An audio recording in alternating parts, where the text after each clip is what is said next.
Assalamualaikum warahmatullahi wabarakatuh. Selamat malam. Terima kasih kepada teman-teman semua yang hadir.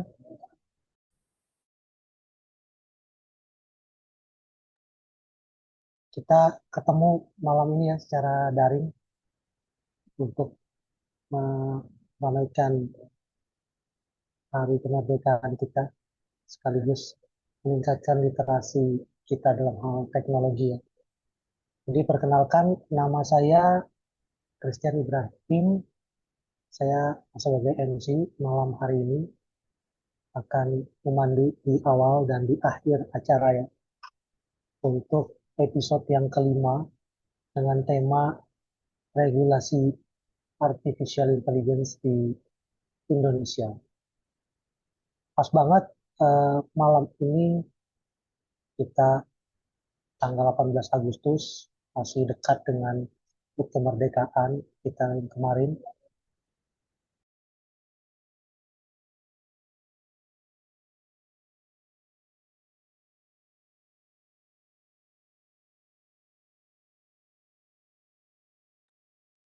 Hari ini hari libur ya, hari tambahan libur, walaupun mungkin ada beberapa juga yang tetap masuk, tapi kalau di Indonesia hari ini merupakan hari libur nasional.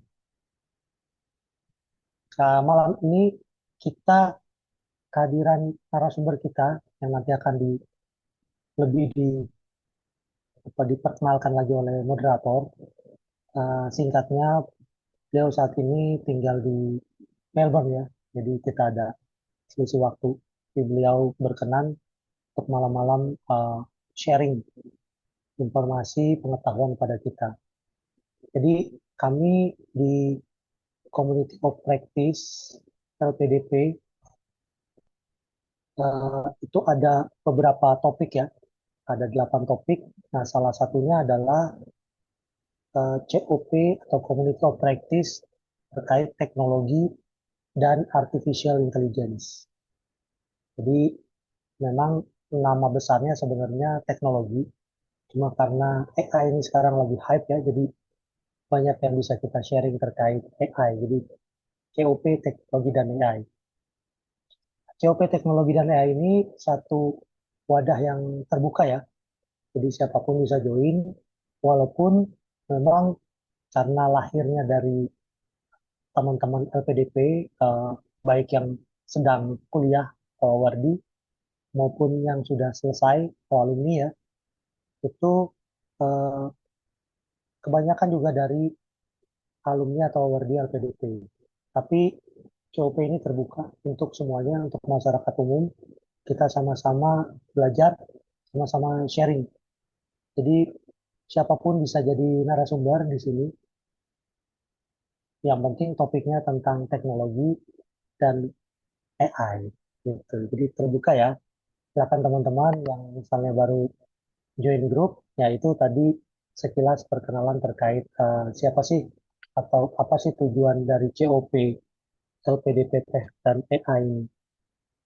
Ke depan kita ingin, sebenarnya cita-citanya kita bisa kolaborasi lebih konkret lagi, tapi kita mulai ya dengan diskusi daring ini yang tujuannya selain juga kita untuk belajar adalah untuk silaturahim. Jadi untuk kita saling kenal mengenal, jadi nanti bisa kolaborasi lebih lanjut. Nah, untuk memulai, jadi saya akan sampaikan rundown acara. Rundown acaranya simple. Intinya akan ada satu narasumber nanti yang akan memberikan materi dan dilanjutkan dengan tanya jawab. Direncanakan sesi ini akan berlangsung 2 jam, tapi bisa saja lebih cepat kalau memang itu memungkinkan ya. Gitu.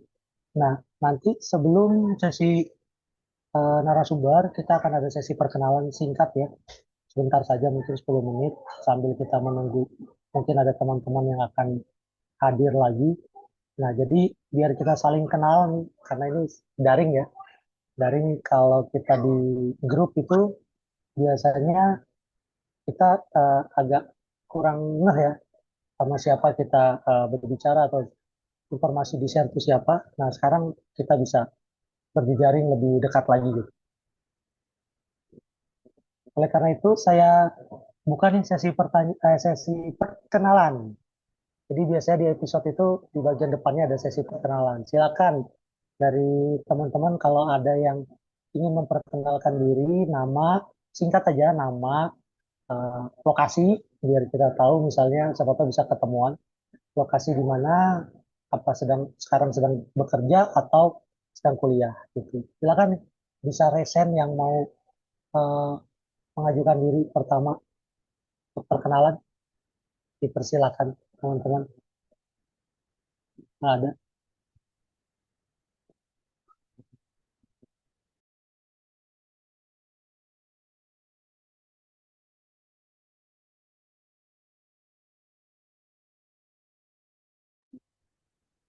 Oke, oh ya Mas, Mas Yara bisa. Silakan Mas Yara bisa. Ya, terima kasih Mas Christian. Selamat malam, eh, rekan-rekan semuanya. Perkenalkan nama saya Rabisa Yanuar. Bisa dipanggil ya bisa. Sekarang saya bekerja ya dan domisilinya di Yogyakarta. Gitu. Salam kenal semuanya. Gitu aja tadi. Sudah eh, alumni kali Mas ya? Sudah harusnya alumni Oh LPDP. iya, ya alumni LPDP kemarin di University College London S2-nya. Oke, siap. Oke, yang di Jogja ya. Di Ya, Jogja mungkin bisa nanti eh, japri-japrian mungkin sama Mas Yara nongkrong-nongkrong ke, di Jogja. oh iya, bisa bisa bisa. Mari, ayo nongkrong. Nah, tuh. Oke, yang lain mungkin saya juga deh. Saya memperkenalkan diri lebih lanjut ya. Jadi saya saat ini sudah alumni juga, jadi sudah kembali bekerja di pemerintahan di Kementerian Luar Negeri di bagian IT ya. Jadi memang ingin tahu juga sih perkembangan terkait AI ini. Jadi masih perlu banyak belajar ya, beradaptasi dengan eh, tools-tools yang tools-tools AI yang begitu banyak nih muncul dan pengen tahu juga gimana sesuai topiknya ya hari ini kan tentang regulasi ya, gimana cara ngaturnya nih seperti itu. Ini teman-teman ada lagi yang mau kenalan nih, mumpung masih kalau kita menunggu. Bisa resen ya, resen. Atau saya izin ya, saya eh, tunjuk aja ya. Mungkin dua tiga orang ya, biar apa, biar nggak sepi gitu. Mungkin kalau di layar saya ada, oh kalau yang buka kamera Mas Niko, kalau Mas Niko nanti moderator. Oh ya Mas Julian mungkin ada avatarnya. Mas Julian Widianto mungkin mau memperkenalkan diri. Persilakan. Baik, halo selamat malam Mas Christian dan Mas semua. Mohon maaf nih saya nggak bisa buka kamera. Saya Julian dari Bandung. Kebetulan saya saat ini masih mahasiswa gitu. Salam kenal semuanya. Ya, bagian ini juga Mas, teknologi juga terkait topik teknologi atau bukan Iya, kuliahnya? saya kebetulan kuliahnya ngambil informatika dengan subprodi artificial intelligence. Oke, pas ya, pas banget ya. Ini lagi. Ini Iya, siap, makasih Mas Julian. Lanjut mungkin di sini ada acak ya, saya acak aja ya, Mas Aziz mungkin, Mas SM Aziz, apakah sedang bisa? Iya, perkenalan gitu, Pak. Silakan Maaf Pak, belum bisa on cam nih, Pak. siap, nggak apa-apa Pak. Silakan.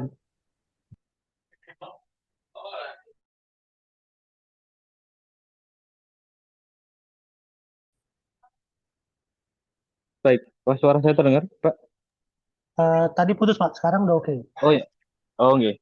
Baik, sebelumnya perkenalkan, nama saya Satria Muhammad Aziz, asal dari Jogja, Pak. Ya. Tadi Mas siapa yang pertama tadi? Juga dari Jogja ya, Pak? Iya Mas Pak, Yara, Iya, Mas. Jogjanya mana Pak? Saya alumni dari Magister Teknik Elektro, kebetulan tahun ini alumni. Dan saya minat gabung di sini karena Kebetulan saya posisi sekarang menjadi dosen di Politeknik Artificial Intelligence di Mulia 2 Oh, Jakarta. ya ya ya. PLI BM. Iya, PLI. Oke, siap. Wah, terima kasih Pak Aziz. Jadi ada politeknik khusus AI ya Pak? Politeknik Iya, pertama di iya benar. Indonesia itu, Mas. Iya, Oh, baru awal tahun ini berdiri, Pak. Ya. Iklannya banyak di Jogja. oh di Jogja Pak. Lokasi politeknik AI itu di Jogja. Ya. Iya, di Jogja, Pak. Oh, Masya Allah. Keren, keren. Coba-coba yang sudah ini ya, spesifik ya. Kasih banyak Pak. Nanti izin berjejaring ya Pak. Siap, siap, Pak. Saya juga masih newbie nih, Pak. Siap. Jadi mungkin saya coba cari yang perempuan, tapi sebenarnya belum ada nama. Ini laki-laki semua ini kayaknya. Mungkin saya coba Mas Kenny mungkin kalau lagi bisa on mic bisa memperkenalkan diri. Baik, izin bisa kedengaran suaranya? Tetap, tetap terdengar. Oke. Perkenalkan saya Kenny. Saya alumni LPDP juga, tapi saat ini masih awardee eh, PK 242. Saat ini sedang berkuliah di Binus University. Spesialisasi yang saya lagi pelajari saat ini mungkin data science. Tapi ya skripsi saya juga sih ke arah skripsi tesis saya juga ke arah apa namanya machine learning sih. Tapi saya punya keterkaitan juga dengan AI secara umum sebenarnya, tidak secara spesifik. Eh, saya berpikir bahwa topik-topik yang apa namanya yang dibawakan oleh AI episode ini bagus sih, khususnya untuk hal-hal yang berkaitan dengan non teknis. Karena saya teknis sekali kalau selama ini yang saya pelajari. Jadi saya berpikir bahwa semoga acara ini bermanfaat. Ya, saya sekarang tinggalnya di Jakarta, di daerah apa namanya Kemanggisan sini. Ya, ya, betul di Kemanggisan. Mungkin itu aja, Pak. Terima kasih. Siap, terima kasih banyak Mas Kenny ya. Terima kasih. Jadi episodenya mudah-mudahan benar bermanfaat. Kita coba padukan ya, karena narasumbernya juga cukup bervariasi. Kita padukan antara pendekatan teknis dan non teknis. Biar balance cerita seperti itu. Mungkin kita coba lagi dua lagi ya, sambil menunggu nanti masih jam 8 lewat 5. Eh, eh, Mas atau Pak Ivan mungkin kalau lagi bisa on mic. Halo, suara saya kedengaran kah? Kedengeran jelas. Ya, mohon maaf nih sebelumnya belum bisa on cam. Saya Ivan, kebetulan baru 2 mingguan lalu selesai menyelesaikan studi master saya di sistem informasi, manajemen sistem informasi di Carnegie Mellon University. Spesialisasi waktu itu ngambil managing AI, dan ya sekarang lagi semi proses nganggur sampai menunggu first day untuk kerja. Jadi sekarang masih di Indonesia. Ya jadi salam kenal semuanya. Oke, wah mantap. Beasiswa juga Mas dari LPDP. Oh iya, LPDP juga PK 230. Oke, oh cepat ya. Udah selesai ya 230. Iya, kebetulan programnya 1 tahun. Mantap, mantap. Selamat bergabung kembali Mas di tanah air ya.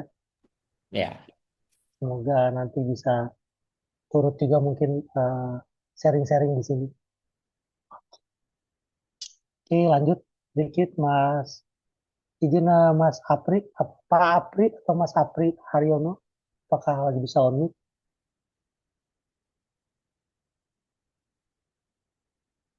Oke, lagi nggak bisa ya. Siap. Pak Hendra mungkin, Hendra Kusuma Wardana, apakah sedang bisa on mic? Ya, halo, selamat malam. Assalamualaikum. Mas Christian, rekan-rekan semua. Ya, izin perkenalan diri. Nama saya Hendra, di LPDP PK 196, Magister Teknologi Informasi UI. tahun 2022 sampai 2024. Jadi udah setahun lulus lah. Nah, kalau pekerjaan di PT Taspen di bagian IT Operation seperti itu. Jadi kebetulan di malam ini kan bahasnya juga tentang regulasi AI ya. Mungkin bisa jadi insight juga buat saya gimana sih tentang regulasi atau penerapan AI yang akan dilakukan atau yang akan ada di Indonesia. Mungkin mana tahu bisa jadi pengetahuan baru buat saya. Makasih. Wah, pas nih. Satu alma mater kita, Mas. Oh, Di gitu. Salemba ya. Angkatan berapa, Mas? MTI apa? Sama, MTI juga, lulus MTI. 2018. Lulus 2018. Iya, belum Saya ada ada AI teman. dulu. Oh, gitu. Saya ada teman Kemlu juga, MTI juga, Ah, satu angkatan. Satu ya. angkatan apa di bawah saya, cuman sempat sekelas sih. Cewek, lupa namanya tapi. Niza mungkin ya namanya. eh ya, Beda. bukan. Ya Mizana, Mbak Mizana. Oh, Benar. Bagian IT juga ya Mbak Mizana ya? Sana ya? sama, satu bagian Mas, saya cuma beda role aja. Oh, oke. Sempat satu kelas, satu kelompok waktu mata kuliah Menris. Hmm, Ya, salam deh kalau gitu. Thank you, Mas. Oke, kita lanjut lagi. Oh, kebetulan nih eh, ada satu orang dari perempuan. Izin ya Mbak Sylvia, mungkin baru gabung, tapi saya menyampaikan. Jadi sebelum kita memulai nanti sesi narasumber, kita ada sesi perkenalan. Tujuannya biar saling lebih lebih kenal secara singkat lah ya, paling nggak tahu lokasi atau kuliahnya di mana gitu. Siapa tahu nanti bisa bertanya secara langsung. Kalau Mbak Sylvia lagi bisa memperkenalkan diri, soal ini.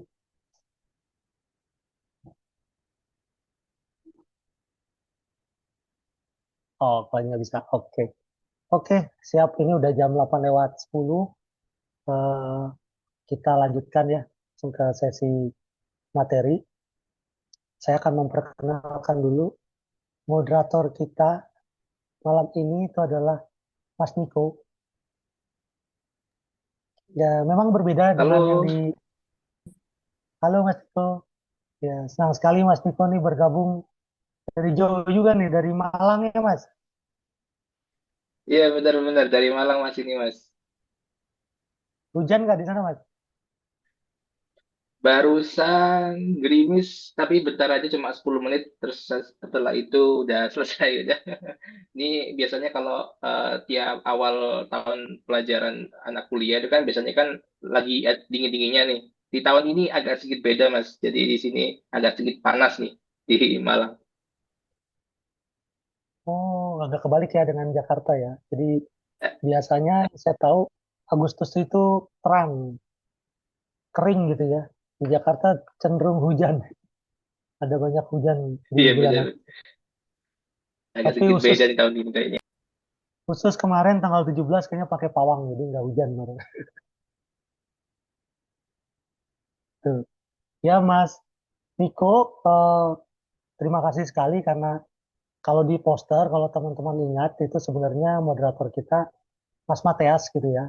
Cuma beliau kebetulan hari ini ada eh, hal dadakan gitu ya.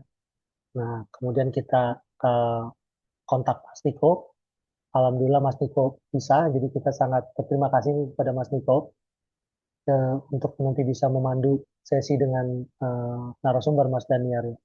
Singkatnya, Mas Niko ini kita disebutkan tinggal di Malang, pekerjaan sebagai guru Mas ya, educator, educator guru berarti ya Mas. Benar-benar, Nah, guru kebetulan masih guru, kebetulan masih guru. guru di salah satu sekolah dan juga guru online ya di apa topik-topik tentang AI ya. Eh, jadi ada, kalau teman-teman tahu, ada inisiatif namanya AI Technician ya, itu mengajarkan tentang AI juga dan dapat sertifikasi. Itu Mas Niko salah satu pengajarnya. Nah, Mas Niko ini selain memang dari keilmuannya adalah di bidang IT, itu juga punya hobi kulineran.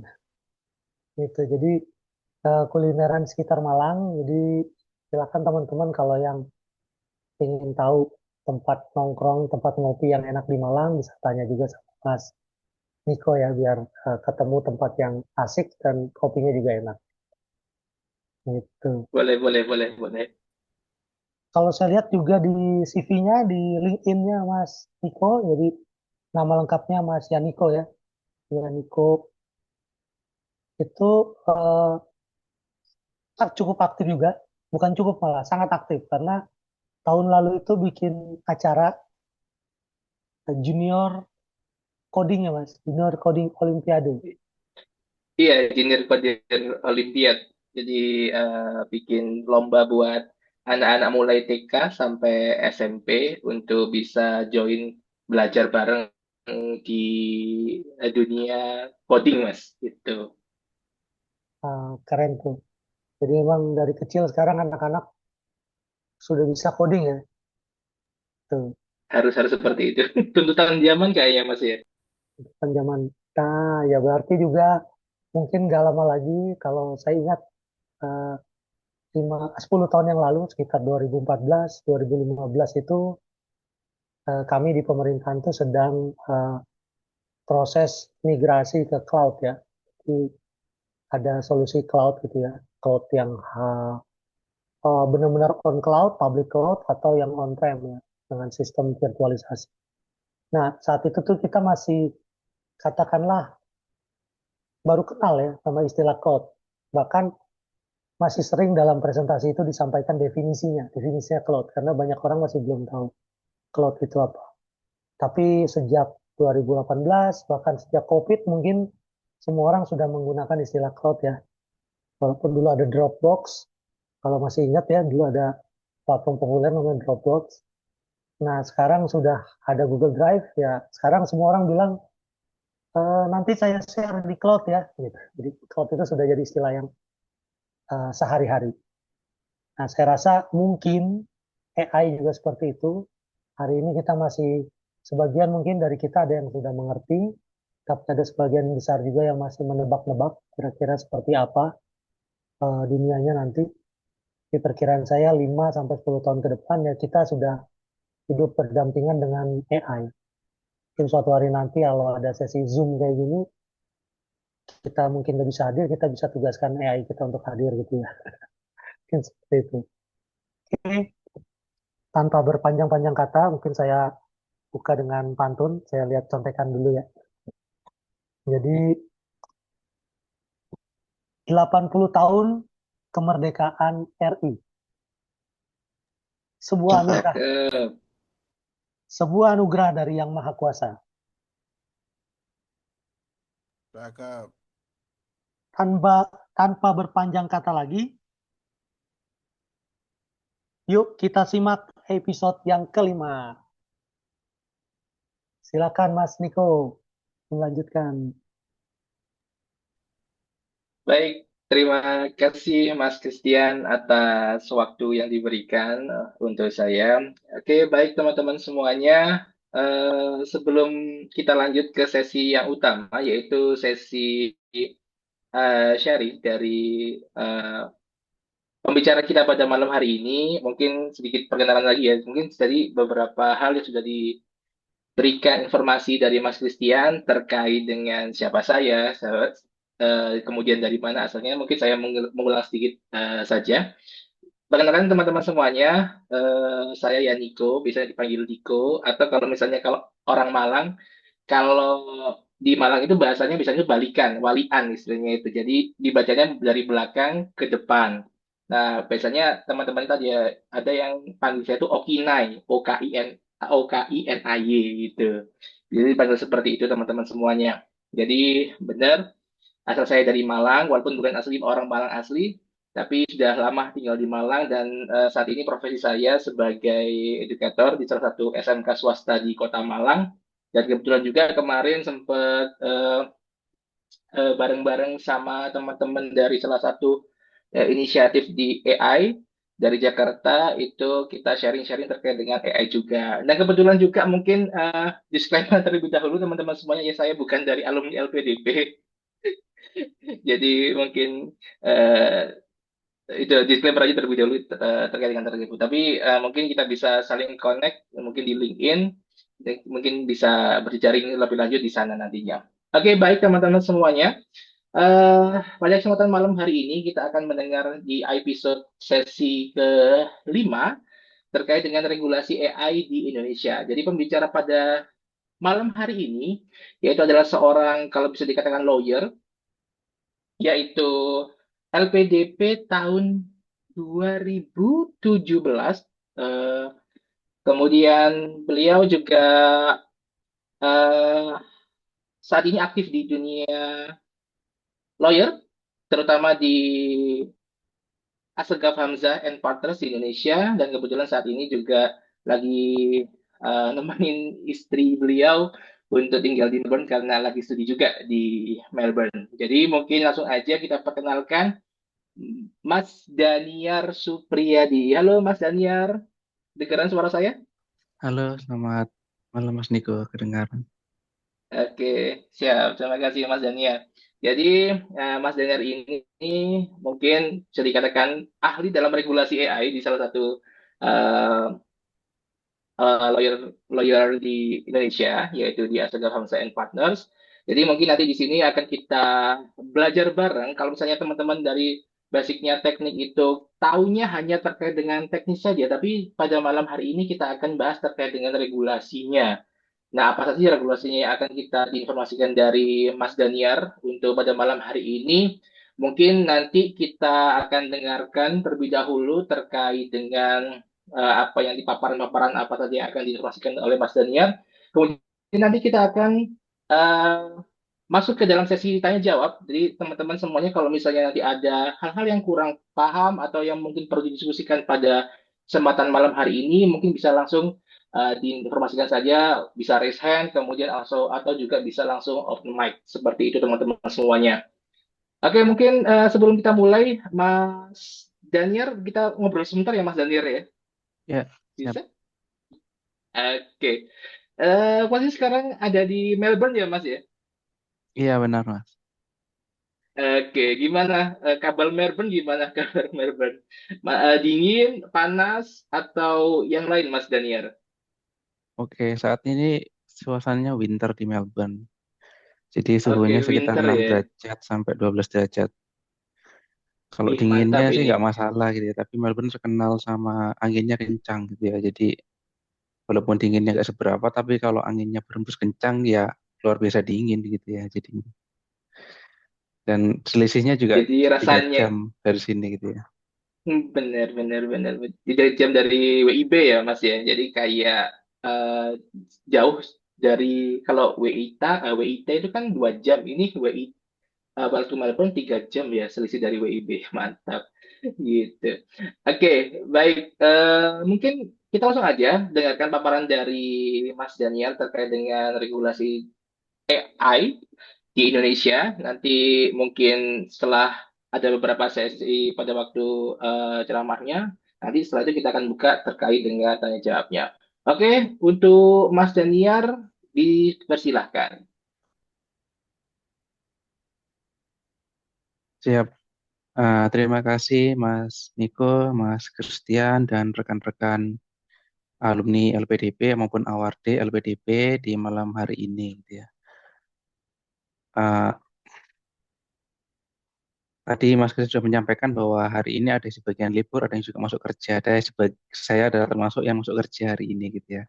Karena kerja di sektor swasta dan sehari-hari saya pribadi membantu klien korporasi khususnya di bidang perusahaan teknologi, digital, telco, kripto, termasuk juga AI. Dan beberapa bulan ini itu kita banyak sekali menerima pertanyaan dari klien-klien asing maupun dalam negeri mengenai implementasi tata kelola yang baik maupun juga regulasi yang diperhatikan ketika akan menjual solusi AI-nya di Indonesia gitu ya.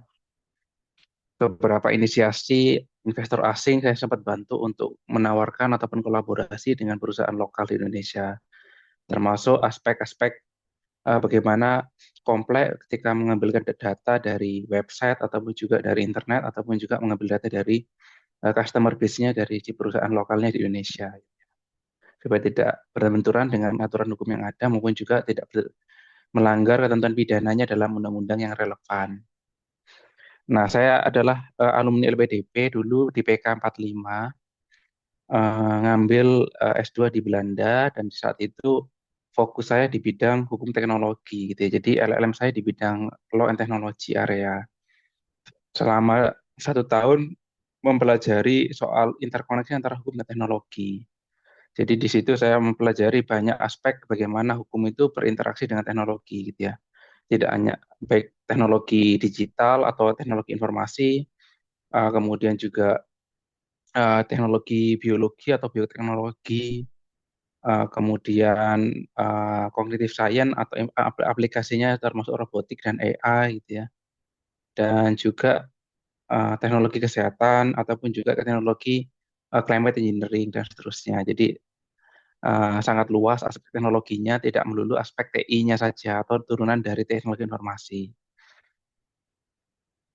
Nah, saat ini saya bekerja di salah satu law firm atau kantor hukum di Jakarta, yang kita adalah termasuk law firm yang paling besar di Indonesia, dan kita memberikan layanan atau jasa hukum sifatnya end-to-end service gitu ya, mulai dari perusahaan itu akan mau masuk ke Indonesia ataupun mau berdiri di Indonesia, dan sampai aspek dispute-nya ataupun juga pasca dispute-nya gitu ya.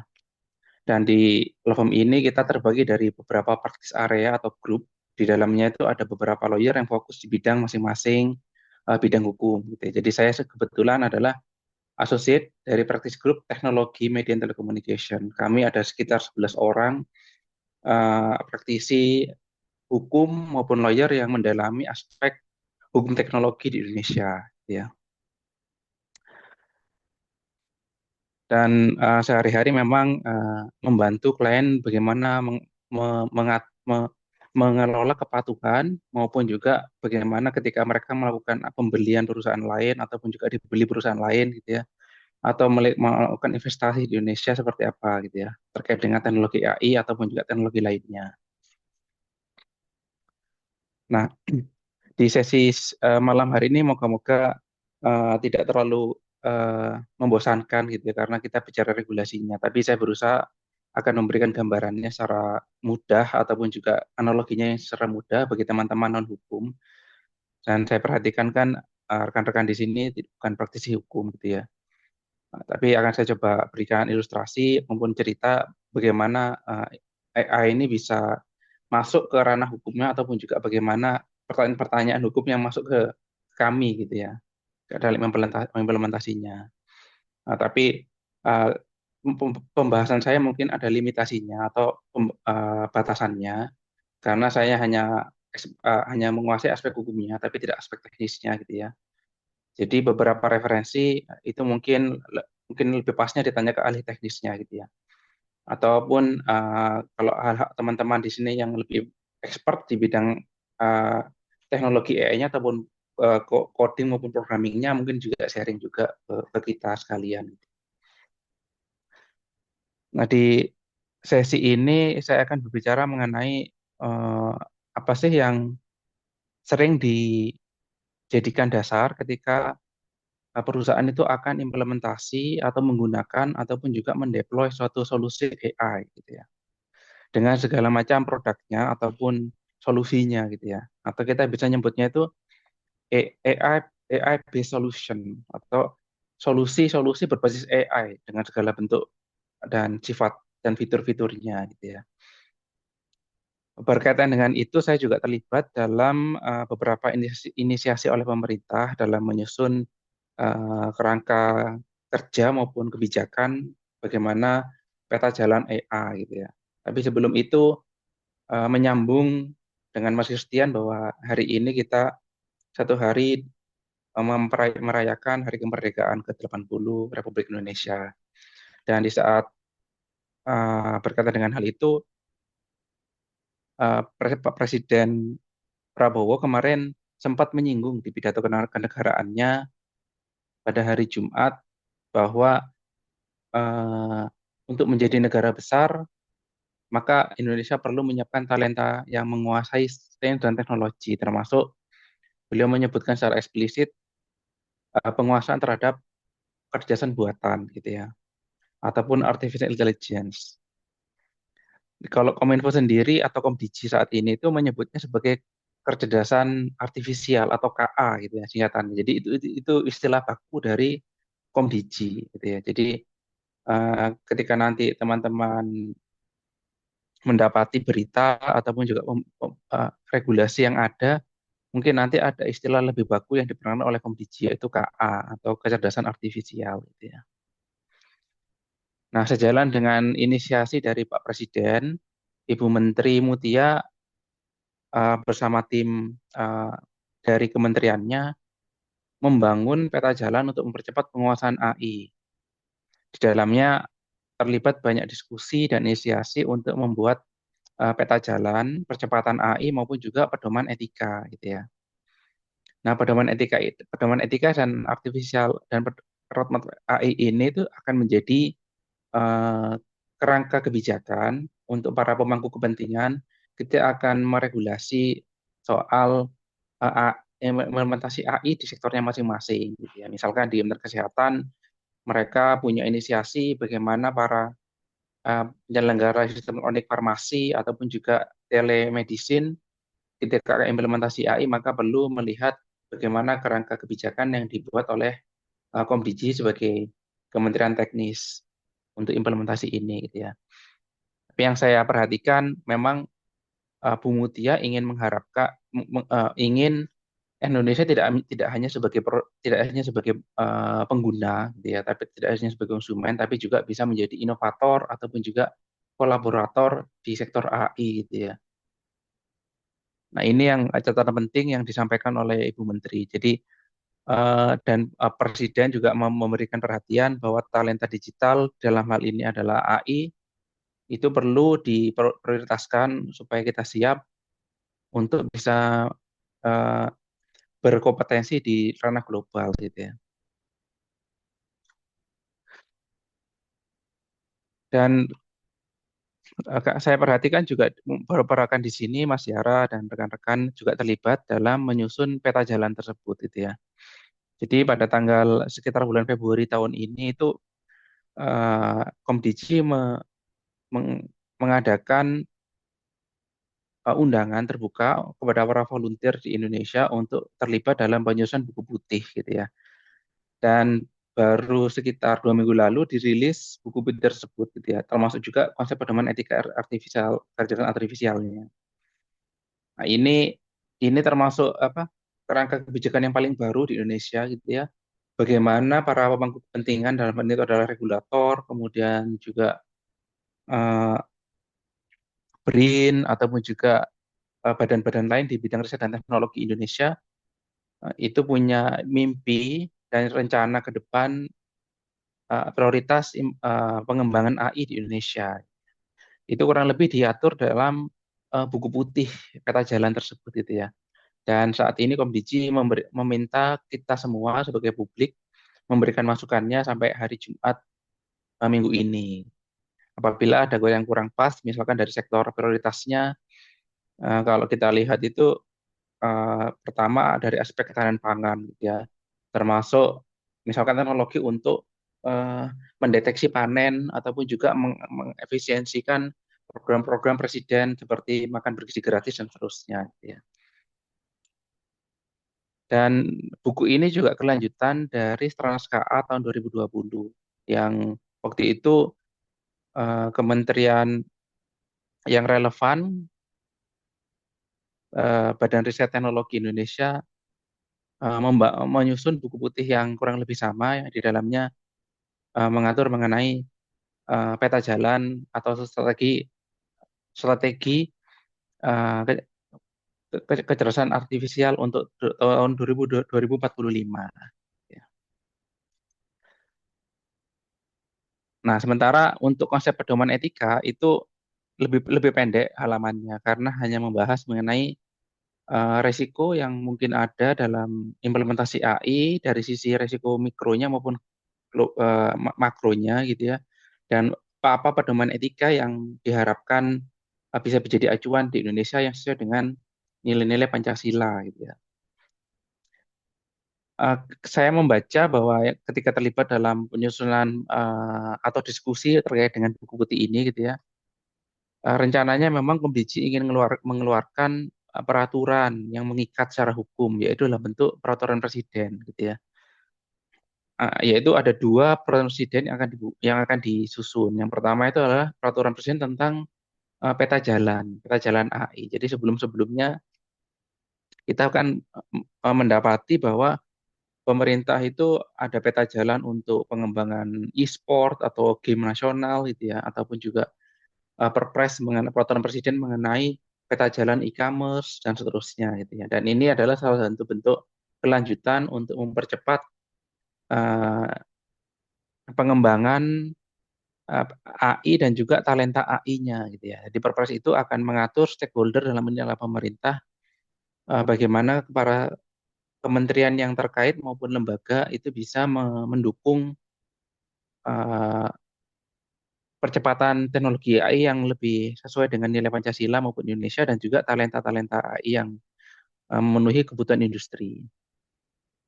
Dan yang kedua adalah perpres mengenai etika gitu ya. Nah, kenapa kok ada dua perpres ini? Karena kalau peta jalan lebih ke internal mengikat kepada kementerian lembaga, tapi kalau etika akan diharapkan bisa mengikat kepada publik gitu ya. Dan di dalamnya mengatur aspek-aspek etika gitu ya. Nah, itu beberapa update ya, terkini mengenai kerangka kebijakan yang ada sekarang.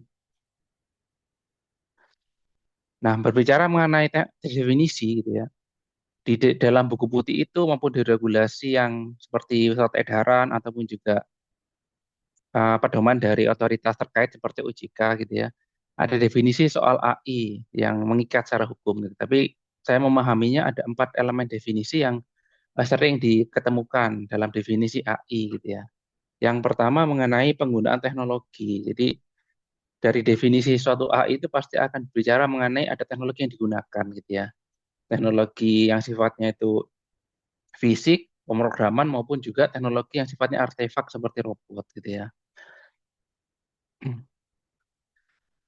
Kemudian di dalam definisi AI biasanya tuh ada diskusi mengenai otonomi. Jadi ada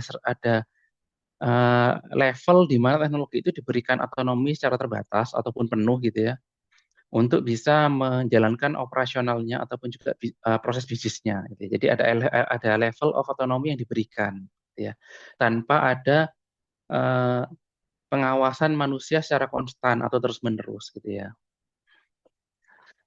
Dan yang ketiga biasanya ada elemen human involvement, di mana AI ini akan diberikan goals-nya, gitu ya, ataupun juga diberikan trainingnya melalui data-data yang diberikan oleh si manusia gitu ya.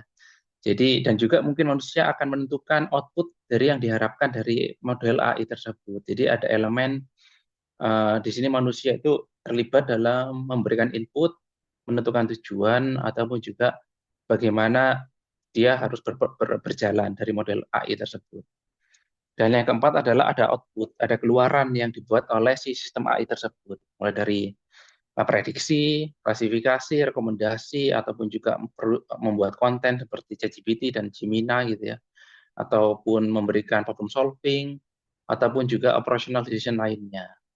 Nah, jadi 4 elemen ini yang sering kita ketemukan dalam definisi AI.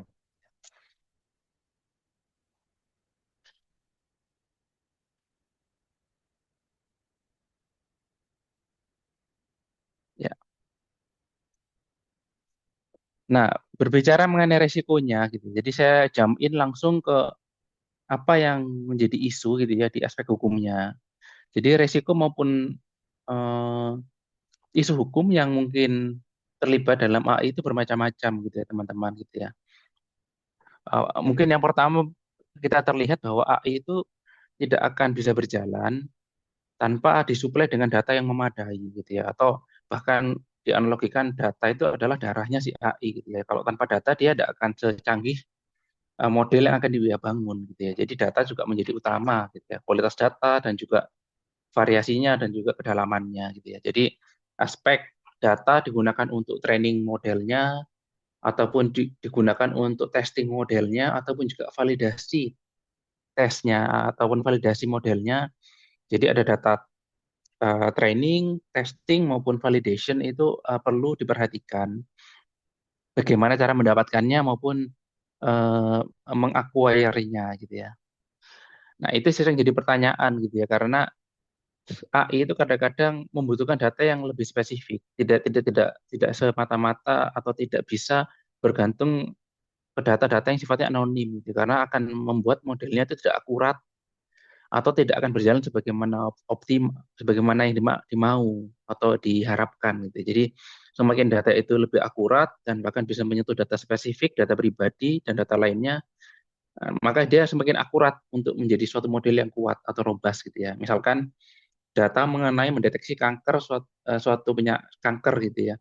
Kalau kita hanya bergantung pada data-data yang sifatnya publik yang non kanker, akan kesulitan AI itu untuk mendeteksi penyakit berikutnya. Jadi perlu data-data yang sifatnya langsung bagaimana kondisi pasien yang terkena kanker dan seterusnya gitu ya. Nah, data itu kan ada rule of the game-nya, seperti data pribadi, rahasia dagang dan seterusnya. Jadi di sini AI perlu memperhatikan kesahannya dia ataupun para pengembangnya itu bagaimana data itu dikumpulkan. Jadi tidak gampang gitu ya mendapatkan data, tapi menerobos banyak aturan sehingga nanti operasional AI akan terganggu, bahkan bisa menjadi objek gugatan dari para pemangku kepentingan ataupun menjadi objek dari gugatan dari kompetitor lainnya gitu ya. Dan data juga sering dipertanyakan mengenai bagaimana melakukan komersialisasinya gitu ya. Jadi aspek data repurposing ataupun juga membuat data itu untuk tujuan-tujuan yang di luar pengharapan dari pemilik data ataupun juga objek data itu juga sering dipertanyakan gitu. Jadi sejauh apa misalkan tim IT itu bisa melakukan data commercialization gitu ya, atau dalam bentuk apapun gitu ya, membuat nilai ekonomi tambahan dari suatu data gitu ya. Itu bisa itu biasanya menjadi pertanyaan dan bagaimana batasan-batasan ataupun safeguard yang perlu diperhatikan gitu ya, ketika akan melakukan komersialisasi suatu data menggunakan model AI. Kemudian di gambar yang kedua ini kita perhatikan juga AI semakin canggih semakin hari gitu ya.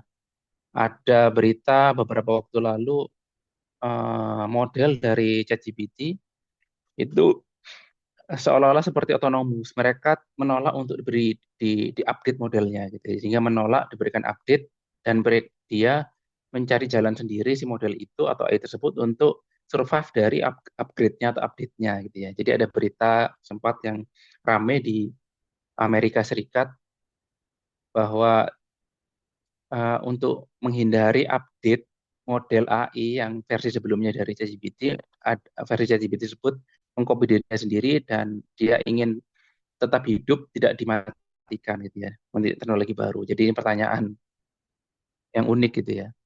Dan juga ketika kita bicara mengenai implementasi AI di kendaraan seperti self-driving car gitu ya, mobil pintar dan seterusnya. Nah, jika mobil tersebut mengalami tabrakan gitu ya, siapa yang akan bertanggung jawab? Apakah developer AI-nya, driver yang di belakang kemudi, ataupun juga perusahaan yang membuat mobil gitu ya, ataupun juga pihak asuransi yang bertanggung jawab dan seterusnya gitu ya. Itu banyak sekali pertanyaan soal itu gitu ya. Di buku putih menggambarkan beberapa risiko yang mungkin muncul gitu ketika implementasi AI, seperti membuat konten yang sifatnya disinformasi dan seterusnya, ataupun juga memberikan bias algoritma ketika AI digunakan untuk hiring tools atau rekrutmen sehingga dia terlalu prefer ke demografi tertentu gitu. Itu terjadi kemarin kalau nggak salah di Amazon gitu ya, di US. Ketika AI itu digunakan untuk mensurvei CV dan kandidat dokumen gitu ya, ditemukan bahwa model AI itu cenderung gampang terjebak pada kata-kata yang digunakan di CV ataupun juga personal statement-nya dari kandidat gitu ya, dan bahkan terlalu bias ke kandidat pria daripada wanita. Nah, itu termasuk bias yang kelihatan gitu ya, dan tidak dapat disadari itu terjadi gitu ya ketika AI digunakan untuk menseleksi banyak sekali dokumen-dokumen rekrutmen. Nah, kurang lebih itu resiko-resiko yang muncul gitu ya. Mulai dari privacy, diskriminasi, kemudian juga keamanan, ataupun juga kehilangan pekerjaan, disinformasi, dan seterusnya. Itu resiko-resiko yang perlu diperhatikan. Dan bagaimana aturan mainnya. Nah, berikutnya kita akan menyinggung mengenai regulasinya gitu ya. Nah, tapi sebelum itu, saya saat ini kan di posisi di Melbourne dan banyak sekali job vacancy yang ditawarkan oleh perusahaan di sini untuk merekrut AI officer gitu ya. AI officer ini termasuk profesi baru. Pertama kali kalau nggak salah diperkenalkan di federal regulation-nya di US dan India. Jadi setiap perusahaan kementerian atau lembaga di sana yang akan implementasi AI itu perlu memiliki AI governance officer ataupun AI officer ataupun juga senior chief AI officer gitu ya. Kalau di data protection atau undang-undang PDP biasanya dikenalnya sebagai analoginya adalah data protection officer atau DPO atau PPDB gitu ya. Nah, sekarang AI ini akan semakin emerging dan ada profesi baru yang juga akan diperkenalkan ketika perusahaan itu akan mengimplementasi AI secara signifikan gitu. Jadi ada kewajiban di beberapa negara di luar negeri itu harus memiliki AI officer gitu ya. Dan itu kalau kita lihat teman-teman pendapatannya salary range-nya dari publikasi pekerjaan ini itu setahun bisa mendapatkan sekitar 1,5 miliar gitu ya pendapatannya gitu ya di salary range-nya gitu ya. Dan juga benefit-benefit lainnya ini di Australia gitu ya. Dan saya akan melihat ke depannya Indonesia akan mulai masuk ketika perusahaan-perusahaan besar itu implementasi AI lebih besar, maka akan mencari talenta-talenta AI officer ini gitu ya. Di sini AI officer diharapkan itu bisa dilihat ada kewajiban dan juga tugas-tugasnya dan juga desirable kriteria yang diharapkan gitu ya. Jadi bagi teman-teman yang sedang mencari pekerjaan ataupun juga masih punya waktu untuk bisa mendalami lebih dalam lagi, bisa fine tuning dengan parameter-parameter yang diharapkan oleh dunia kerja. Ini salah satu kualifikasi yang diharapkan seorang AI officer gitu ya. Dia perlu bisa membuat AI governance policy yang di dalamnya itu ada use case assessment, manajemennya, kemudian bisa implementasi etika secara by design, tahu bagaimana mendapatkan data secara sah secara hukum, kemudian bagaimana mendefine validation standarnya, trainingnya atas model itu, melakukan training dan testing atas model AI gitu ya. Juga melakukan monitoring ketika akan mendeploy AI dengan metrik-metrik yang digunakan untuk melihat performa dari AI.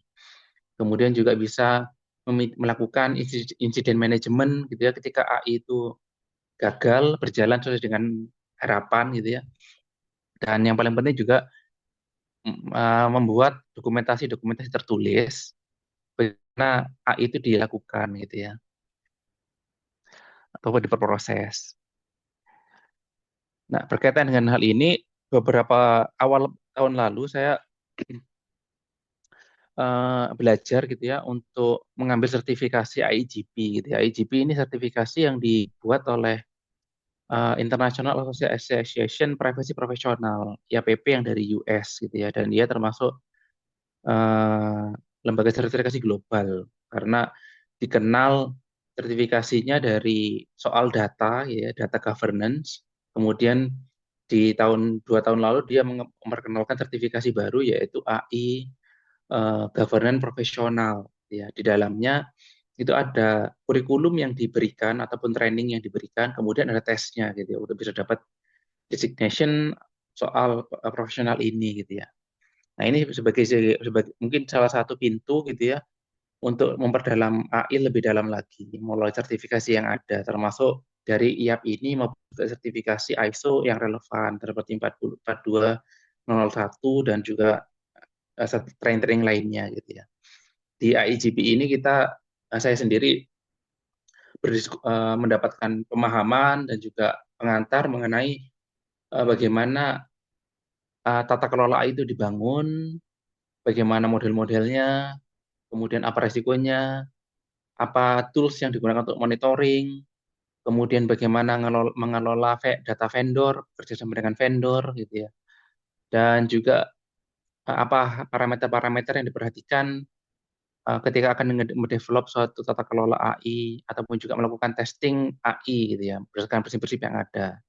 Di bagian lainnya juga berbicara mengenai aspek hukumnya dan juga aspek risikonya, gitu ya. Kita membahas mengenai ISO 4201 mengenai AI Management System maupun juga standar industri standar mengenai NIST gitu ya, dari AI RMF Framework, AI Management Framework, Risk Management Framework, dan juga mengenai EU IEX dan beberapa data sektoral, regulasi sektoral yang ada di global maupun di US maupun di Eropa gitu ya. Nah, dibahas di sertifikasi ini ya.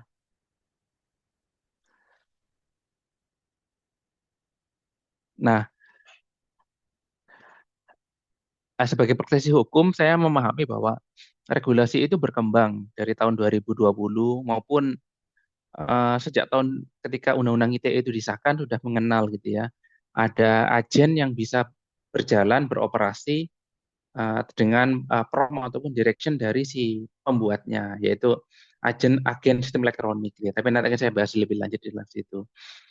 Saat ini tidak ada regulasi yang sifatnya itu komprehensif yang utuh mengatur AI dari A sampai Z-nya gitu ya di Indonesia. Tapi AI itu dari sisi penggunaannya maupun fiturnya itu udah diatur di beberapa regulasi yang ada gitu ya. Perjalanannya juga perjalanan bagaimana kerangka kebijakan itu dibangun juga terlihat dari tabel ini rekan-rekan semuanya. Jadi tahun 2020 itu ada Stranas AI yang diperkenalkan. Kemudian tahun 2021 itu ada klasifikasi baku lapangan usaha. Jadi pelaku usaha Indonesia yang ingin menjadi perusahaan AI maka perlu tuh memiliki KBLI 6200015 gitu ya. Aktivitas pemrograman berbasis kecerdasan artifisial. Di situ di dalamnya ada definisinya, persyaratan umum usaha, persyaratan khususnya gitu ya. Nah, ini adalah KBLI terbaru soal AI gitu ya. Di tahun 2021 diperkenalkan. Ini menjadi pedoman bagi para investor maupun perusahaan global ketika akan mendevelop perusahaan AI, maka mereka perlu tahu bahwa perusahaan itu memiliki KBLI atau klasifikasi lapangan usaha yang sesuai dengan KBLI yang ada di Indonesia. Kemudian 2023 semakin masif, bahkan dikenalin bahwa 2023-2024 itu adalah eranya AI, karena semua orang bicara soal AI gitu ya. Banyak publikasi bicara soal AI di situ juga gitu ya. Ada surat edaran dari Komdigi yang mengenai etika AI gitu ya. Waktu itu masih Kominfo gitu ya. 2023 Desember juga OJK mengeluarkan etikanya untuk sektor perbankan maupun financial service gitu ya. Dan 2024 ada e-governance untuk sektor perbankan. Kemudian yang kemarin Agustus September ini Komdigi akan mengeluarkan perpres peta jalan AI maupun etika AI dan juga buku putih dan pedoman etika yang tadi saya singgung ya rekan-rekan. Ini kira-kira perjalanan dari kerangka kebijakan atau legal framework yang menjadi kerangka bagaimana regulator itu akan berusaha meregulate AI gitu ya. Apakah mau membuat regulasi baru ataupun sektoral gitu ya. Tapi itu masih menjadi pertanyaan karena saat ini masih dalam diskusi gitu ya.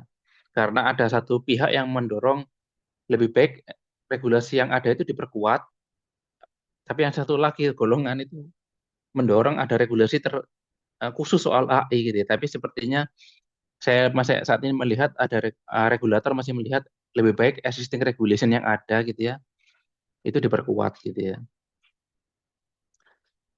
Aspek-aspek regulasi yang relevan itu ini rekan-rekan semuanya gitu ya. Jadi ada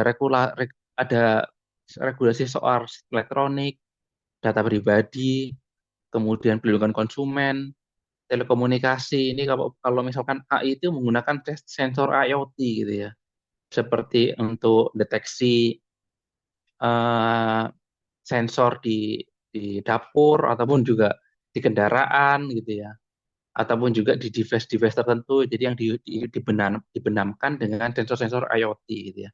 Maka perlu regulasi telco diperhatikan gitu ya, karena ada aturan mengenai penggunaan frekuensi yang diperbolehkan gitu ya untuk low power wide area frequency framework gitu ya. Kemudian IP, ini ada hak cipta di situ yang sekarang lagi rame juga royalti gitu ya, membuat konten musik dari AI. Nah, itu seperti apa aspek hak ciptanya gitu ya, siapa yang punya, harus diperhatikan. Dan ketika mengambil data dari publik, juga data itu milik siapa itu ya, hak ciptanya milik siapa, jangan sampai terjadi gugatan yang terus terjadi di Amerika Serikat di mana misalkan perusahaan AI global, CGP dan seterusnya itu digugat berkali-kali oleh perusahaan-perusahaan yang memiliki karya cipta yang sah gitu ya. Jadi digunakan secara sewenang-wenang oleh model-model tersebut. Lalu etika AI dan juga aturan sektoral gitu ya. Sektoral ini juga relevan seperti di sektor perbankan itu ada set of rules-nya di bawah OJK gitu ya. Jadi perbankan ataupun juga fintech service gitu ya, mereka tunduk pada aturan-aturan sektoral gitu ya yang diatur oleh OJK. Jadi kalau rekan-rekan nanti terlibat ketika kerjasama ataupun bekerja di sektor itu, pasti akan familiar bahwa banyak sekali aturan-aturan sektoral di OJK, Bank Indonesia itu mengatur soal ini gitu ya. Bahkan termasuk yang terdepan gitu ya daripada Komdigi saya lihat gitu ya. Bagaimana manajemen AI itu bisa dikelola. Dan juga aspek sektor kesehatan itu ada regulasi sektornya. Kemudian aspek sektoral di kripto aset juga ada hal-hal yang kalau dia perlu diperhatikan ketika akan mengelola manajemen risiko AI. Nah, karena keterbatasan waktu gitu ya, saya akan menyinggung beberapa aspek yang lebih mendalam, tapi tidak seluruhnya kawan-kawan gitu ya. Jadi di aspek undang-undang ITE misalkan deployer AI maupun juga developer AI itu uh, most likely akan tunduk pada aturan undang-undang telekomunikasi, undang-undang ITE gitu ya. Undang-undang ITE ini karena dia berlaku secara luas kepada sistem elektronik gitu ya. Jadi apapun perangkat device yang mengelola sistem elektronik itu tunduk pada aturan ini gitu ya. Jadi kita sulit untuk tidak membayangkan AI itu pasti beroperasi di sistem digital gitu ya atau elektronik, pasti tunduk pada ketentuan undang-undang ITE gitu ya. Dan di ITE itu ada banyak sekali kewajiban yang mengatur gitu ya. Antara itu yang di kolom sebelah kanan gitu ya, warna kuning itu. Jadi harus ada registrasi untuk ke Komdigi ketika AI itu berinteraksi dengan end user ataupun publik gitu ya. Harus juga melakukan content moderation kalau dia membuat konten gitu ya. Tidak boleh mengeluarkan konten-konten yang melanggar hukum, termasuk perjudian, pornografi dan seterusnya gitu ya. Dan bahkan jika AI itu berinteraksi dengan anak gitu ya untuk produk fitur maupun layanan yang itu diberikan kepada anak harus tunduk pada regulasi sektor terbaru yaitu mengenai perlindungan anak dalam sistem elektronik gitu ya. Di dalamnya itu ada ketentuan yang sangat rigid sekali dan luas mengenai sistem device, fitur dan lain-lainnya baik berbasis AI maupun tidak yang ditujukan kepada anak gitu ya. Dan juga harus comply sama ketentuan mengenai data gitu ya dan seterusnya. Nah, ketika AI tadi itu mengumpulkan data, pasti ada data pribadi yang sering digunakan gitu ya. Nah, untuk mengumpulkan data ini ada certain obligation yang berlaku gitu ya pada data pengendali data dan juga prosesornya gitu ya. Pengendali data di sini adalah pihak yang menentukan tujuan ngapain sih data itu dikumpulkan gitu ya. karena dia adalah pihak yang bertanggung jawab atas puluhan data pribadi, kewajiban-kewajiban full spektrum dalam UU PDP itu berlaku bagi dia gitu ya. Nah, seperti di kolom sebelah kanan gitu ya, harus punya dasar pemrosesan yang sah atau level basis gitu ya. Jadi ketika developer A itu mengumpulkan data tanpa dasar hukum yang sah, maka resikonya ada 3. Pertama itu sanksi dari regulator gitu ya, bisa diberhentikan operasionalnya. Yang kedua, gugatan perdata dari pengguna ataupun subjek gitu ya, ataupun pidana gitu ya. Pidana di sini menggunakan data pribadi tanpa hak atau bukan miliknya. Ini jadi persoalan gitu ya. Karena kalau memenuhi unsur-unsur pidananya, sanksinya penjara ataupun juga ya kurungan gitu ya. Dan juga ketika data-data itu dikumpulkan perlu membuat misalkan data protection officer gitu ya, PPDB dan seterusnya yang akan mengawasi bagaimana data ini dikumpulkan baik untuk tujuan komersialisasi, pengembangan model AI dan seterusnya gitu ya. Nah, itu tanggung jawabnya si pengendali ini gitu ya.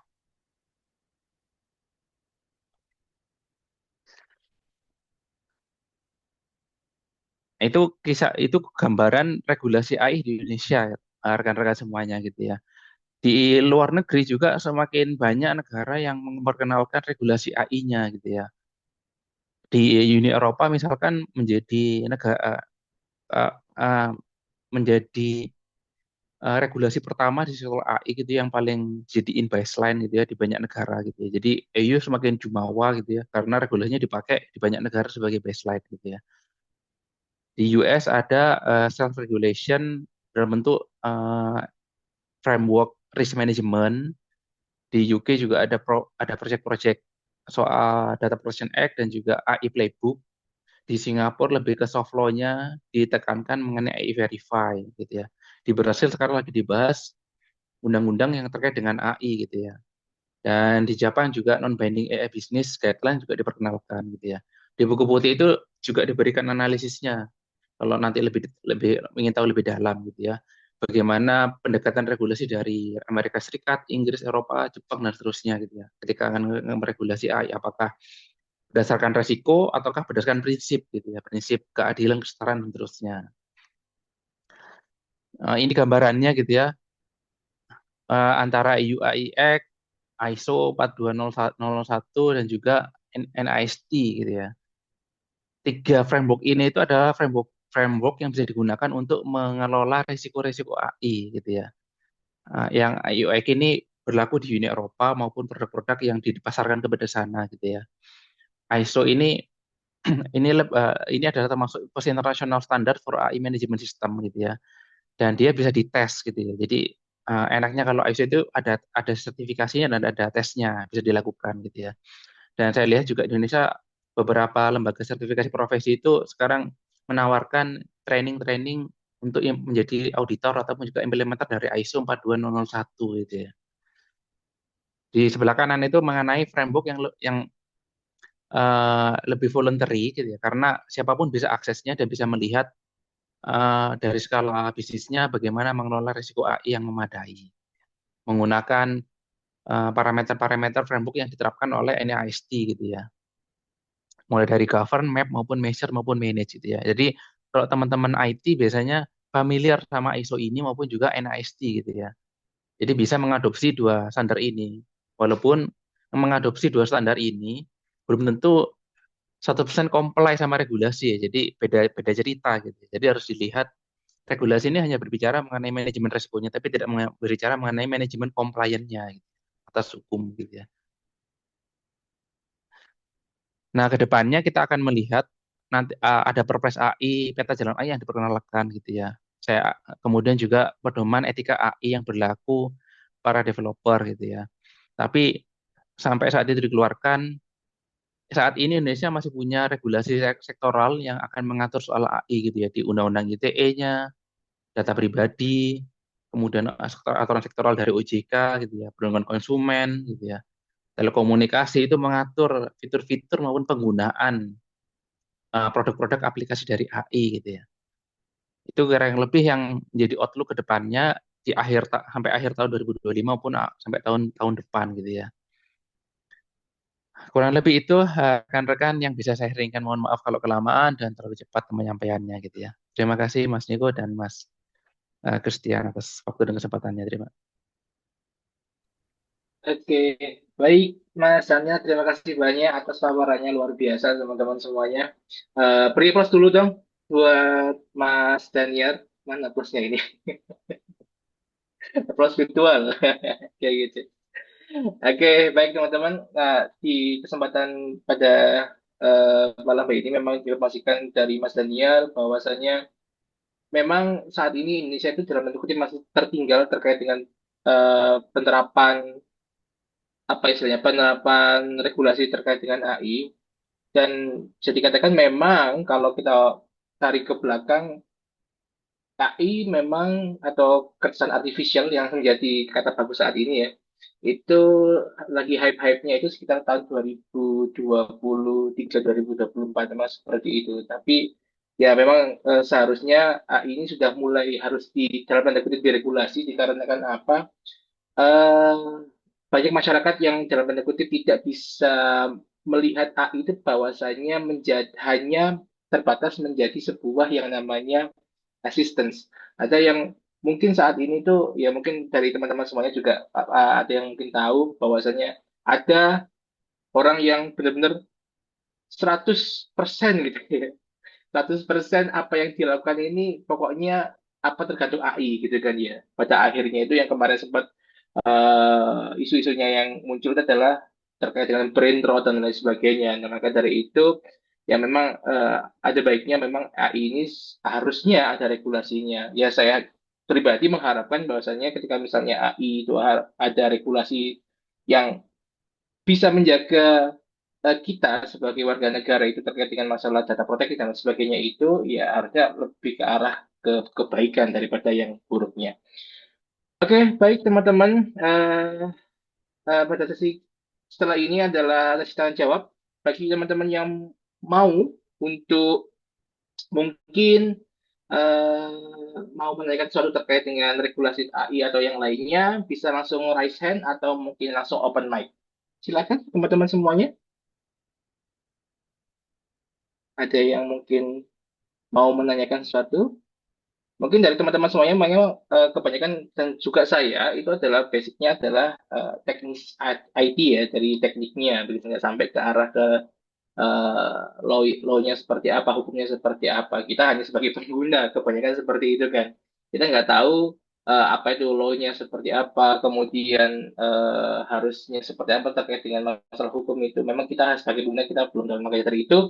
Dari teman-teman yang mungkin ada yang kurang paham terkait dengan dari paparannya Mas Daniel tadi, mungkin bisa ditanyakan. Silakan. Ada yang ditanyakan? Atau mungkin saya tanya terlebih dahulu ya mungkin untuk memancing teman-teman semuanya untuk bisa lebih aktif lagi. Mas Daniel, bisa dimonitor enggak? Terdengar suara saya, Mas Daniel, aman ya? Aman Mas, siap. Oke, oke mungkin saya mau menanyakan sesuatu Mas terkait dengan yang namanya hukum AI di Indonesia. Mungkin kalau dari Mas Daniel tadi itu bilang bahwasanya kita masih belum ada yang dalam tanda kutip hukum yang fix terkait dengan yang namanya AI. Nah, saat ini yang mungkin dipakai adalah seperti yang dipaparkan oleh Mas Daniel, ada yang pakai OJK, kemudian ada yang lain-lain seperti itu yang mungkin tadi disampaikan sama Mas Daniel. Nah, kita sebagai mungkin dalam tanda kutip itu pengguna AI atau mungkin dari teman-teman semuanya yang mungkin basisnya adalah teknik, kira-kira mungkin untuk mempersiapkan dalam tanda kutip hal-hal yang tidak kita inginkan yang berkaitan dengan hukum, kira-kira apa yang harus kita lakukan agar kedepannya kita sebagai seorang teknisi seperti saya itu tidak terkena masalah hukum kalau ada kaitannya dengan masalah AI. Mungkin gimana itu Mas Daniel? Kalau tanggapannya Mas Daniel. Siap, terima kasih Mas Niko. Ya. Pertanyaan cukup luas gitu ya. Jadi sebagai pengguna, apa nih yang perlu disiapkan gitu ya ketika menggunakan berinteraksi dengan AI dan terhindar dari risiko hukumnya gitu ya. Kalau di organisasi biasanya itu perlu mengikuti aturan internal yang berlaku di organisasi. Jadi biasanya perusahaan itu punya kode etik yang yang diterapkan. Jadi ketika menggunakan teknologi, solusi atau apapun itu tidak bisa mendisclose data rahasia perusahaan gitu ya, atau mungkin diplenya tidak bisa langsung mengupload dokumen perusahaan ke model-model publik AI gitu ya. Itu akan bertentangan sama rahasia perusahaan dan juga izin kerja biasanya begitu ya. Nah, itu yang terjadi. Jadi jangan mudah mengupload data-data itu ke model AI gitu ya, karena itu digunakan sebagai training modelnya AI gitu ya. Karena itu bisa reach sama aspek itu gitu ya. Kemudian yang kedua, ketika relay sama output dari suatu AI, maka cek kesesuaiannya dengan pertama itu dengan common sense-nya gitu ya. Jadi kalau misalkan ada hal yang kerasa kurang pas, itu perlu dilakukan double check. Jadi usahakan AI itu sebagai eh, checker kedua saja gitu ya. Tapi primary checkernya itu adalah kita sebagai manusia gitu ya. Dan kita bisa memodifikasi outputnya seperti apa yang kita mau gitu. Jangan terlalu relay atau overlain sama output-output dari AI. Kurang lebih dua hal itu Mas Niko. Jadi tidak mudah mengupload dokumen ataupun data ke model AI publik dan juga berhati-hati atas konten yang dibuat oleh AI gitu ya. Oke, baik baik Mas Daniel. Jadi secara umum sih kita harus benar-benar waspada terkait dengan ini. Kita nggak jangan sampai apapun yang kita punya dalam tanda kutip data-data rahasia pribadi kita, terutama data rahasia perusahaan itu kita upload seenaknya kita untuk kita upload ke AI gitu kan. Apalagi kan terkait dengan masalah data privacy. Kemudian juga yang benar dari yang kedua itu jangan sampai kita itu dalam tanda kutip 100% percaya dengan apa yang dilakukan oleh AI, apa yang dihasilkan oleh AI. Karena pasti ada biasnya ya gitu Mas Daniel ya. Karena jangan sampai ketika kita sudah itu dijadikan sebuah acuan, wah ini jadi berapi ketika misalnya kita dapat sanksi dari apa yang kita lakukan dengan keputusan yang diambil dengan hasilnya AI. Mungkin itu. Oke, kita ada pertanyaan dari Mbak Liza. Halo Mas Daniar, terima kasih atas paparannya. Saya bertanya apakah ada upaya untuk membuat regulasi AI yang berperspektif gender karena perempuan berisiko terdampak penyalahgunaan AI dengan dampak yang berbeda dengan laki-laki. Terima kasih. Bagaimana tanggapannya Mas Daniel? Ini ada di kolom chat untuk pertanyaannya. Dari Mbak Liza. Nah, siap, terima kasih Mbak Liza. Ini pertanyaan untuk membuat regulasi gitu ya. Jadi kalau saat ini itu di buku putih maupun pedoman etika itu sudah disinggung mengenai bias gender maupun juga eh, kelompok rentan gitu ya. Di situ membahas mengenai anak, wanita, ataupun penyandang disabilitas. Itu termasuk menjadi bagian dari risiko yang mikro yang diperhatikan ketika akan implementasi AI dan juga saya lihat di diskusi buku putih maupun pedoman etika itu sudah dibahas bagaimana aturan hukum yang lebih melindungi kelompok rentan tersebut termasuk wanita dan seterusnya gitu ya. Jadi inisiasi dari Komdigi untuk membuat peta jalan dan pedoman etika sudah berjalan saat ini Mbak, dan di dalamnya kurang lebih sepertinya akan juga berusaha untuk mengatasi resiko-resiko bias maupun diskriminasi kepada kelompok rentan seperti wanita, anak maupun penyandang disabilitas gitu ya. Mungkin nanti aturannya itu lebih clear diberikan gitu ya. Tapi pada intinya eh, itu kembali ke manajemen resiko ketika AI itu dibangun modelnya gitu ya. Jadi seberapa seberapa luas variasi datanya gitu ya. Jadi ketika akan mengambil data digunakan untuk testing model ataupun juga training model AI itu data dari segmen dari perempuan, penyandang disabilitas maupun kerentanan itu juga perlu dilihat proporsinya gitu. Jadi tidak serta-merta menggunakan data yang umum gitu ya, tapi juga harus diambil data-data yang dari penyandang disabilitas baru kemudian ketika AI itu di training menggunakan data ini mereka bisa lebih sesuai dengan harapan yang dimau gitu ya. Sudah memperhatikan banyak variasi data gitu ya. Kira-kira seperti itu dari aspek pengembangannya gitu ya untuk model AI yang menggunakan data. Moga-moga menjawab Mbak Alisa. Terima kasih. Oke, baik Mas Daniel, terima kasih atas jawabannya. Oke, sudah ditanggapi sama Mbak Lia, siap, senang mendengar sudah gender sensitif. Iya, karena memang ada beberapa hal yang mungkin terutama ya tadi itu ada kelompok rentan terkait dengan misalnya ada perempuan, kemudian membayar disabilitas, kemudian setelah itu anak-anak kecil itu memang harus dalam tanda kutip diperhatikan dikarenakan ya memang biasanya itu menjadi tujuan scammer apa bukan scammer apa istilahnya tujuan tindakan jahat terkait dengan hal-hal yang berkaitan dengan AI seperti mungkin deepfake dan lain sebagainya mungkin seperti itu teman-teman semuanya. Oke, ada lagi yang mungkin dari penyanyi mungkin kita buka punya berapa lagi ya? Satu atau dua lagi ya maksimal. Ada lagi teman-teman yang mungkin menanyakan terkait dengan terutama di area regulasi AI di Indonesia bisa menjadi paling tidak apa istilahnya ya pandangan lebih terkait dengan bagaimana sih regulasi ini harus dilakukan di Indonesia, terutama ini kita sebagai seorang teknik di bidang AI mungkin ada di machine learning itu seperti apa yang harus kita pahami seperti itu. Izin Ada Pak, lagi teman-teman? izin Mas. Oke, silakan. Oke, Baik. Mas Anom. Silakan Mas Anom. Ya Dulu, tes. tadi Mas Kenny dulu kayaknya. Oh, Silakan Mas Kenny. Oh, ini Mas iya. Kenny. Oh, Mas Kenny dulu ya ini. Oh, Ya. sorry. Mas Kenny, oke, silakan Mas Kenny, silakan. Oke, terima kasih atas kesempatannya. Kemarin saya sempat di kelas dan ketika dibahas tentang apa regulasi dari AI juga, ya banyak terjadi kekhawatiran soal masalah AI ini akan mengambil pekerjaan manusia misalnya.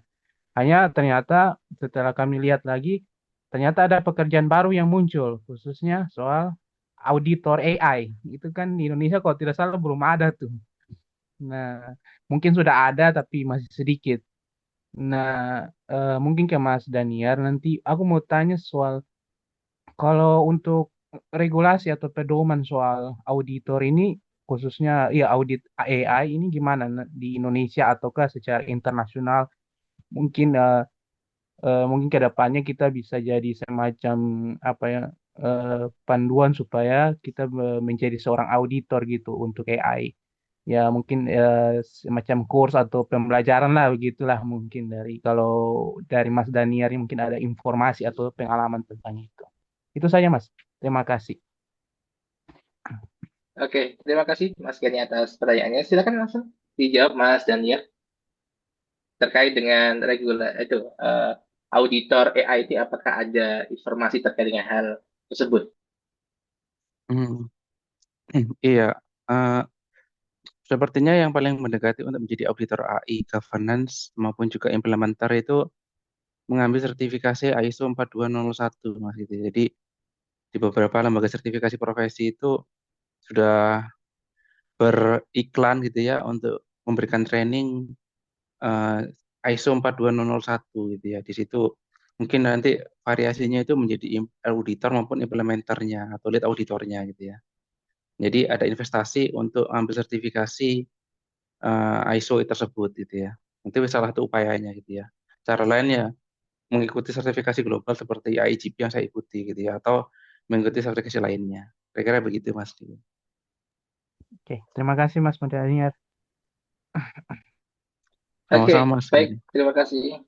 Oke, baik. Terima kasih Mas Daniel atas jawabannya, Mas Kenny atas pertanyaannya. Jadi, mengulang, jadi kita kalau ingin jadi auditor, 42001 ya Mas Daniel ya, 42001 ISO sama AIGP, untuk yang seperti Mas Daniel yang sudah punya gitu ya. Oke, sebelum kita pertanyaan dari kolom chat, kita dari Mas Anom terlebih dahulu yang raise hand waktu itu sebelumnya. Silakan Mas Anom. Ya, terima kasih Mas Niko kesempatannya.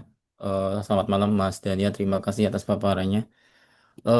Kalau dari saya, sebenarnya saya agak curious terkait mungkin bisa dikasih hints terkait regulasi AI di Indonesia itu. Yang pertama pengaruhnya dengan kemudahan berbisnis ya, mungkin bagi para startup teknologi lokal yang ingin mengimplementasikan AI di startupnya itu kira-kira nanti dampaknya gimana ya, Mas Daniel? Itu yang satu pertanyaan.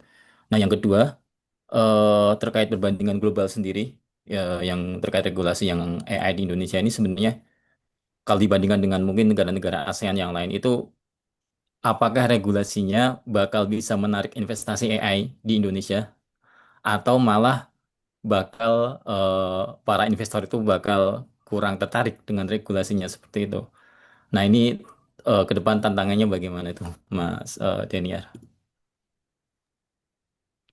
Oke, baik Mas Adam, terima kasih pertanyaannya. Bisa langsung jawab Mas Daniel. Ini menarik sekali ya terkait yang kedua. Pertanyaan kedua ini terkait dengan bagaimana kalau misalnya kalau kita sudah muncul regulasi, kemudian pada akhirnya investasi pada kabur semua ini bagaimana ini? Silakan langsung jawab Mas Daniel.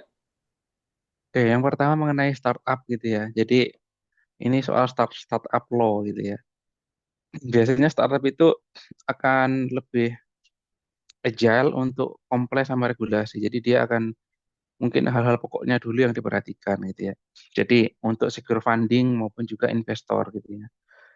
Jadi biasanya startup akan fokus ke aspek-aspek apa batasan-batasan ketika akan menerima dana dari investor asing maupun lokal gitu ya.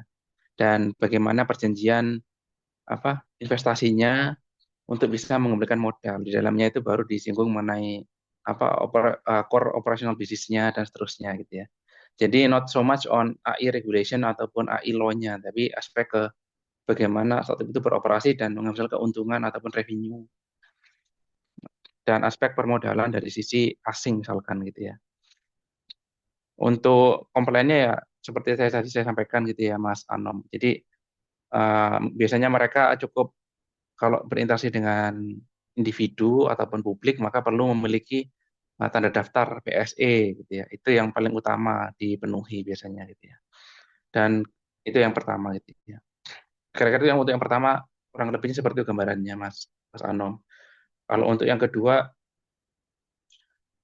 ya kita ini bersaing juga dengan Vietnam, Thailand, Singapura gitu ya. Karena beberapa pemberitaan itu terkesan kita ini kalah sama mereka gitu. Karena Apple, Microsoft maupun inovator global soal AI itu lebih suka investasi di negara di luar Indonesia di ASEAN gitu ya, seperti Vietnam, Thailand gitu ya.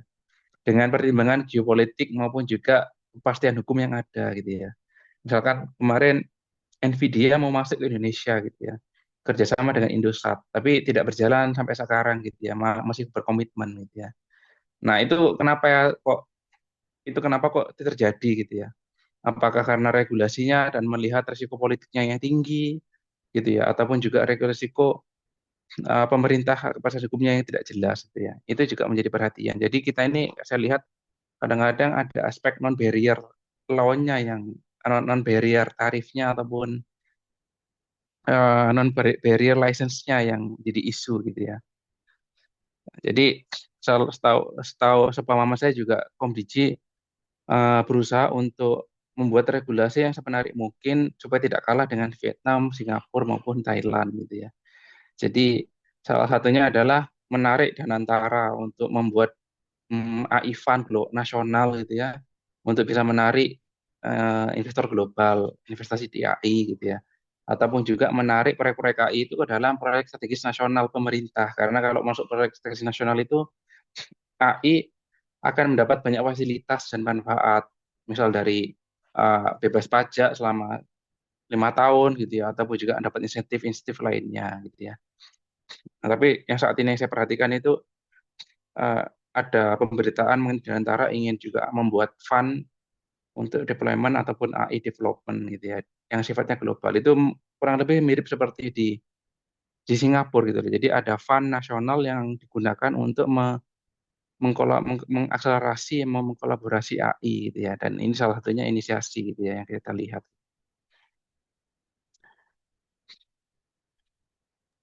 Kalau regulasi yang investasi lainnya juga spesifik itu biasanya yang jadi pertanyaan itu regulasi investasi asingnya. Jadi berapa modal minimal yang harus diinvestasikan oleh perusahaan itu ketika akan masuk Indonesia gitu ya kan, kalau nggak salah ada 10 miliar per KBLI gitu ya, itu harus dipenuhi gitu ya. Itu biasanya menjadi pertanyaan dan tantangan gitu ya, karena modal asing itu tidak mudah, atau perusahaan asing itu tidak bisa langsung mendirikan perusahaan Indonesia, tapi harus memenuhi peraturan investasi yang ada gitu ya. Nah, itu belum masuk ke aspek operasional AI-nya, tapi aspek investasi manajemennya Mas yang diisu. Kira-kira gitu Mas Niko dan Mas Anom. Ya, terima kasih Mas Oke, Daniar. oke, baik Mas Daniar atas jawabannya. Mungkin ada yang kurang, Mas Anop? Sudah terpuaskan untuk jawaban dari Mas Daniarnya? Iya, Mas Niko, cukup puas dengan jawabannya. Terima kasih. Oke, baik. Terima kasih, Mas Anam. Oke, baik. Kita geser ke pertanyaan di kolom chat. Yang pertama dari Mas Sandy Ahdika. Izin bertanya, Mas, dengan adanya persaingan global untuk mendominasi teknologi terbaru, khususnya AI ini, bagaimana pendapat Mas kesiapan regulasi di Indonesia saat ini untuk diakui dalam persaingan global? Mungkin tadi ada sedikit-sedikit yang dibahas juga ya. Correct me if I'm wrong, untuk mengejar negara-negara yang saat ini leading dalam hal kesiapan perkembangan teknologi AI, contohnya China, US, Korea Selatan, rasanya sangat jauh bagi Indonesia, apalagi untuk berdaulat teknologi. Dan mempertimbangkan bahwa yang diakui dalam persaingan global, kita perlu menunjukkan bahwasannya Indonesia bisa berdaulat teknologi. Bagaimana pendapat pribadi Mas, regulasi seperti apa yang bisa mendorong dengan signifikan supaya Indonesia bisa mencapai kedaulatan teknologi ini. Jadi, case-nya adalah terkait dengan kedaulatan teknologi yang bisa dikatakan kita itu masih kalah dengan negara-negara yang mungkin superpower ya, seperti China, US, dan lain sebagainya. Mungkin silakan Mas Daniel. Oke, terima kasih. Pertanyaan dari Mbak atau Mas siapa Mas tadi ya? Ini Di Mas chat. Sandy, Mas Sandy kayaknya ini. Oh, Nah, Mas Mas Sandy. Sandy. Iya. Ya, mengenai posisi regulasi yang ada itu ya. Tadi saya sudah sampaikan bahwa regulasi yang ada ini sudah mengatur soal AI cukup memadai. Undang-Undang ITE, Undang-Undang PDP itu sudah ada, ketika itu digunakan perlu comply sama regulasi tersebut gitu ya Mas ya. Dan justru itu bisa menjadi peluang gitu ya, karena belum belum ada regulasi atau kewajiban yang mensyaratkan khusus untuk AI. Jadi cukup yang ada saja itu sudah bikin puyeng gitu ya. Jadi better memahami dulu regulasi yang ada, dan itu mungkin saya approach-nya itu lebih konservatif. Jadi regulasi yang ada itu perlu menjadi pedoman dasar gitu ya, dan juga menjadi baseline compliant yang ada ketika akan ngedevelop AI. Untuk benchmark dengan global gitu ya, saya lihat Indonesia ini lebih ke arah risk based regulation gitu. Jadi keterkesan akan mengambil inspirasi dari Uni Eropa, yaitu meregulasi AI berdasarkan resikonya, resiko yang tidak dapat diterima, resiko yang tinggi, resiko menengah maupun yang kecil gitu ya. Dia akan seperti itu mungkin arah regulasinya gitu ya. Sepertinya risk based ini itu lebih apa ya? Lebih uh, lebih friendly kepada investor maupun juga kedaulatan data dan keamanan yang ada gitu ya. Karena kalau semakin tinggi risikonya, maka baru akan diwajibkan dengan full kewajiban dan persyaratan yang untuk mengelola manajemen risiko yang memadai gitu ya. Tapi kalau sifatnya itu hanya limited risk gitu ya, jadi cukup transparansi saja gitu ya, tanpa harus menerapkan tata kelola manajemen risiko AI yang komprehensif gitu, tapi cukup transparansi dan seterusnya yang lebih minim gitu ya. Jadi sepertinya ke arah sana gitu ya, dan itu saya lihat lebih lebih fair gitu ya diterapkan gitu ya. Dan yang ketiga, kedaulatan teknologi. Berbicara kedaulatan teknologi itu artinya kan bagaimana kita membuat banyak inovator atau inventor gitu ya, paten, teknologi AI dan seterusnya gitu. Jadi kalau kita lihat dari data dari Direktur Jenderal Kekayaan Intelektual itu, paten aplikan itu masih didominasi oleh asing gitu ya, atau inovator-inovator global, inovator-inovator yang masuk Indonesia itu kebanyakan yang apply patent itu dari asing gitu ya. Jadi jumlah inovator kita ini kalah sama yang aplikan-aplikan paten yang dari luar negeri gitu ya, karena mereka lebih banyak ingin dapetin patennya di Indonesia dan bisa dioperasikan di Indonesia gitu ya. Nah, untuk bisa membuat banyak inovator-inovator atau inventor ini gitu ya, ya ini harus dari basis dari R&D development dari perusahaan ataupun kampus gitu ya. Jadi harus fokus ke teknologi-teknologi tinggi gitu ya untuk implementasi AI-nya dan mendorong banyak dana-dana riset kolaborasi dengan swasta agar lebih masif paten-paten di bidang AI gitu ya. Nah, itu mungkin jadi upaya gitu ya. Jadi untuk menjadi kedaulatan teknologi itu juga tidak terlepas dari rencananya pemerintah untuk bisa memperbanyak inovator gitu ya. Bukan lebih memperbanyak sebagai konsumen, tapi lebih banyak sebagai inovator, inventor gitu ya, paten maupun ya paten-paten di bidang teknologi murni seperti AI, fisika, biologi maupun lain sebagainya gitu ya. Nah, itu jadi pertanyaan gitu ya dari aspek pendidikannya, R&D-nya, dana-dana riset dan seterusnya. Itu juga perlu diperhatikan gitu ya. Kira-kira begitu Mas Sandi. Eh, Oke, Mas Sandy. Makasih Mas Daniel untuk informasinya. Terakhir ini, dari Mbak Dilva ini, karena udah malam ya, ini udah mau setengah 10 waktu Indonesia bagian barat. Ini kalau di apa di Melbourne udah jam berapa? Setengah 1 ya, mas kan 12 ini sekarang. Setengah Setengah satu. satu ya, mantap ya. Setengah 1 ya. Satu lagi Ya. satu lagi ya. Eh, ini dari Mbak Dilva Junior. Ini Mbak Dilva seorang dosen peneliti di bidang kesehatan mental. Saat ini penggunaan AI dalam penelitian maupun intervensi kesehatan mental semakin berkembang, misalnya melalui chatbot interaktif maupun pendekatan yang menggunakan data digital untuk memprediksi atau mempersonalisasi layanan. Pertanyaannya adalah, apakah sudah ada kerangka regulasi maupun pedoman etika yang jelas terkait dengan penggunaan AI dalam konteks kesehatan mental? Jika sudah ada, bagaimana implementasinya di level penelitian dan praktik? Dan jika belum, langkah-langkah apa yang menurut Mas Daniel paling mendesak untuk memastikan pemanfaatan AI tetap etis dan aman bagi pengguna, terutama ini terkait dengan pasien kesehatan mental. Silakan tanggapannya, Mas Daniel. Oke, Terkait dengan untuk spesifik apa regulasi, ada makasih Mbak Dilva, Dilva atas Mbak pertanyaannya. Dilva. Jadi regulasi khusus mengenai implementasi AI untuk konteks kesehatan mental itu belum ada Mbak gitu ya. Tapi fitur AI untuk chatbot ataupun juga interaksi dengan pengguna gitu ya, itu sudah ada yang tadi saya jelaskan di Undang-Undang ITE, Undang-Undang PDP gitu ya, atau juga Undang-Undang sektoralnya gitu ya. Jadi kalau saya bayangkan misalkan untuk melakukan personalisasi chatbot ketika berinteraksi gitu ya, kita bertanya untuk memberikan layanan kesehatan ataupun juga eh, diagnosa ataupun juga apapun itu dari chatbot ini gitu ya. Maka output dari chatbot ini itu harus memitigasi risiko yang ada gitu ya. Antara lain itu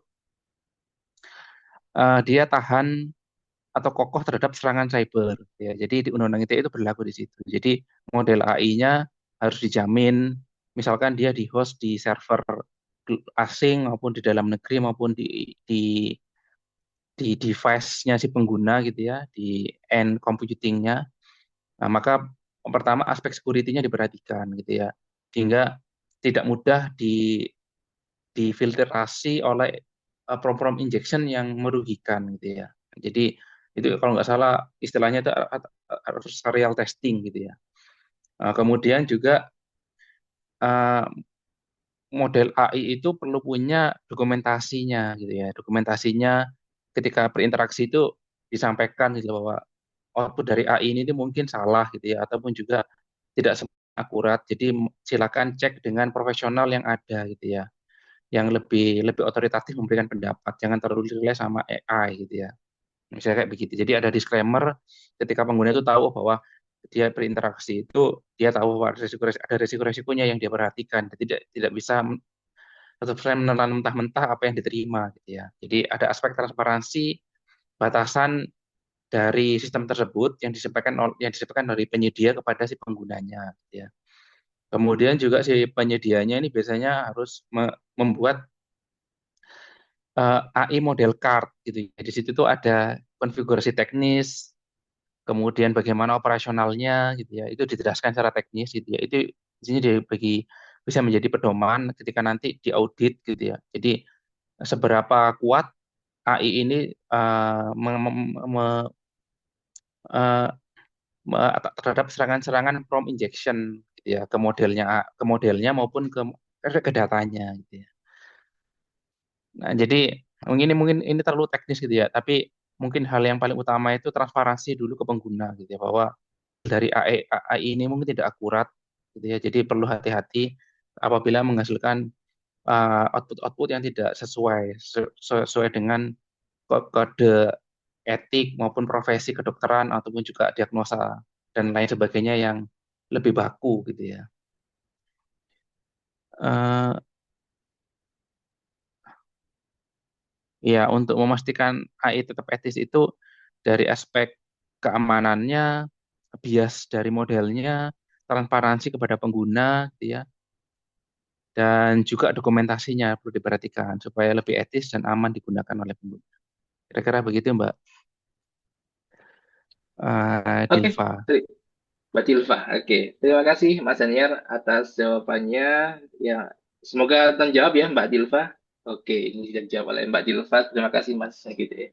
Oke, baik teman-teman semuanya. Tak terasa ini sudah jam setengah 10 waktu Indonesia bagian Barat. Kalau di waktu Melbourne jam setengah 1 malam.